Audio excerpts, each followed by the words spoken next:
तो सदर ममलिकत का फैसला बिल्कुल दुरुस्त है। इसके साथ साथ मैं ये समझता हूँ कि सुप्रीम कोर्ट फैसला करेगी कि इस कानून को, ये कानून बन सकता है या नहीं बन सकता, और अल्टीमेट फैसला जो है जो सुप्रीम कोर्ट करेगी उसके ऊपर सारे लोग जो हैं वो इसको आगे चलेंगे। लेकिन मैं आपको इतना बता दूं, 8 जजेस जो सुप्रीम कोर्ट के हैं वो अब तक ये फैसला दे चुके हैं कि बेंच बनाना और केस फिक्स करना चीफ जस्टिस का प्रेरोगेटिव है। चीफ जस्टिस साहब को मैं ये कहूँगा, आप इस वक्त पाकिस्तान की कौम के चीफ जस्टिस हैं। पाकिस्तान की कौम इतना पॉपुलर चीफ जस्टिस इससे पहले पाकिस्तान की हिस्ट्री में कोई नहीं रहा। आज चीफ जस्टिस जो हैं वो पाकिस्तान के अवाम के दिलों के ऊपर राज कर रहे हैं, क्योंकि अनलाइक जस्टिस मुनीर वो ये बातें कर रहे हैं, मगर ये बातें अब सियासी जमातें नहीं कर रही, ये बातें जजेस की तरफ से की जा रही हैं। और ये सिविल जज या सेशन जज के लेवल पे ये बातें नहीं आ रही, ये ऑनरेबल सुप्रीम कोर्ट के ऑनरेबल जजेस की तरफ से बातें की जा रही हैं। और ये अमर बड़ा अफसोसनाक है कि तकसीम इस हद तक है कि अभी तक इतना टाइम गुजर जाने के बावजूद एक फुल कोर्ट की मीटिंग नहीं कॉल हो सकी। चाहिए तो ये था कि एक फुल कोर्ट की मीटिंग कॉल होती, कौम को एक पैगाम दिया जाता कि पूरी सुप्रीम कोर्ट मुत्तहिद है, किसी किस्म की तकसीम नहीं है, आपस में हमांगी है और कानूनी और आईनी मामलात मुत्तहिद है, किसी किस्म की तकसीम नहीं है, आपस में हमांगी है और कानूनी और आईनी मामलात के ऊपर इख्तिलाफ राय नहीं पाया जाता, तो ये भाम दूर हो जाता। मगर अब तक वो जो 4-3 और 3-2 की डिबेट है, कौम उससे नहीं निकल पाई।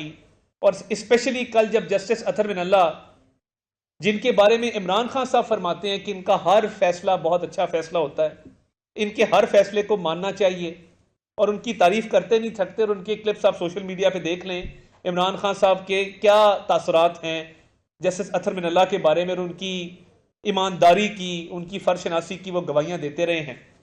तो वो एक ऐसी पर्सनैलिटी हैं जो अक्रॉस द बोर्ड लोग उनकी इज्जत तकरीम करते हैं। कल जब उनका इख्तलाफी नोट आया तो मैं ये भी समझता हूं अपनी दानिश में कि उन्होंने चीफ जस्टिस साहब के हवाले से बहुत सारे सवाल उठाए हैं, और जो बड़े अहम और बड़े गौर तलब सवालात हैं।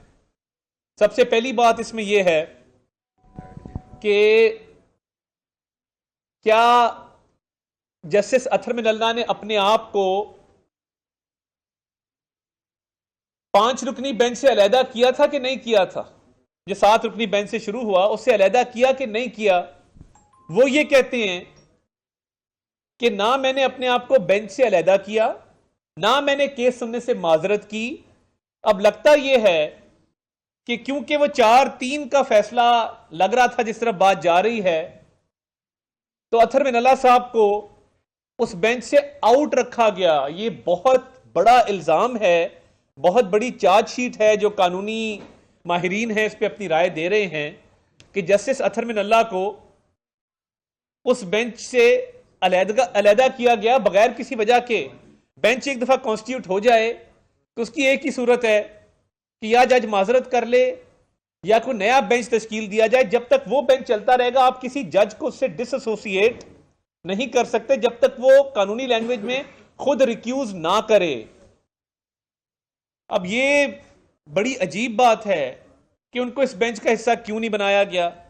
अब उन्होंने बहुत सारी बातें की हैं आर्टिकल 184(3) के हवाले से कि सुओ मोटो या ओरिजिनल जुरिस्डिक्शन कब एक्सरसाइज हो सकती है। वो तब हो सकती है, ये मार्जिनलाइज ग्रुप्स के लिए है, ये पिसे हुए तबकों के लिए है, ये उन तबकात के लिए है जिनका माशरे में इस्तेसाल हो रहा हो। ये उनको बचाने के लिए आइन में एक प्रोटेक्शन रखी गई थी, आइन में उनको तहफ़्फ़ुज़ दिया गया था कि कोई गरीब आबादी है, कोई एक ऐसी अक़लियत है जिसको अपने हकूक़ के तहफ़्फ़ुज़ की ज़रूरत है, तो डायरेक्टली सुप्रीम कोर्ट उसमें इंटरवीन करे। मगर अफसोस की बात यह है कि ये जुरिस्डिक्शन सुओ मोटो की आर्टिकल 184(3) की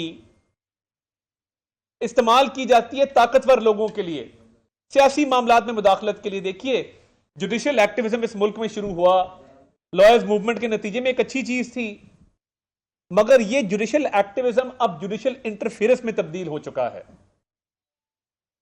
यानी अब बाकायदा पार्लियामान के मामलात में, सियासी पार्टियों के मामलात में अदालती मुदाखलत की जो टर्म है वो आ गई है।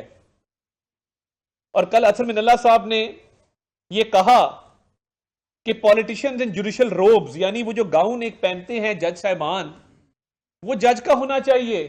उस गाउन के नीचे कोई सियासतदान नहीं होना चाहिए।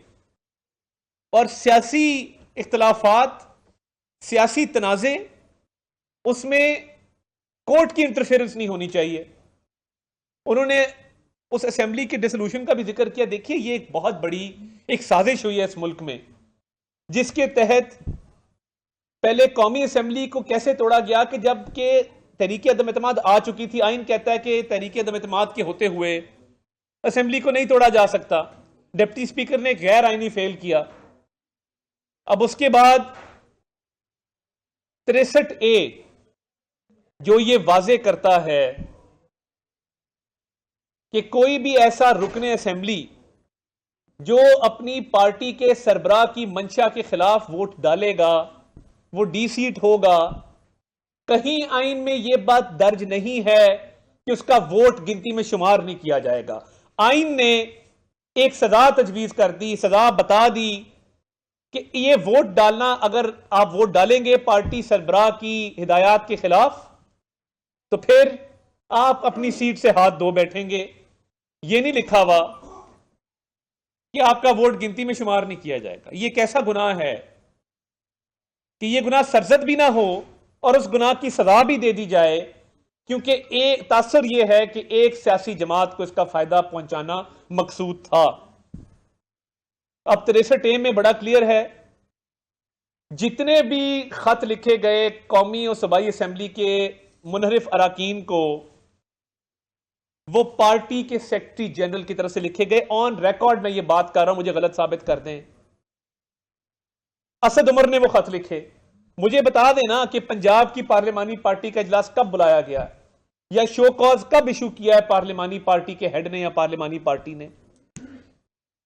ये इमरान खान की सहूलतकारी हुई कि उसको इतना लाडला है, चले उसकी चोरी चकारी पे कोर्टों का एक नरम व्यू है कि तोशाखाना का ट्रायल नहीं चलता, उसकी इदारों के खिलाफ हर्जा सराई पे एक नरम व्यू है कि कोई बात नहीं, ये फौज के इदारे को बुरा भला कहता है, कैंपेनें चलाता है, चले ठीक है, आपका एक नरम व्यू अदलिया का मान लिया।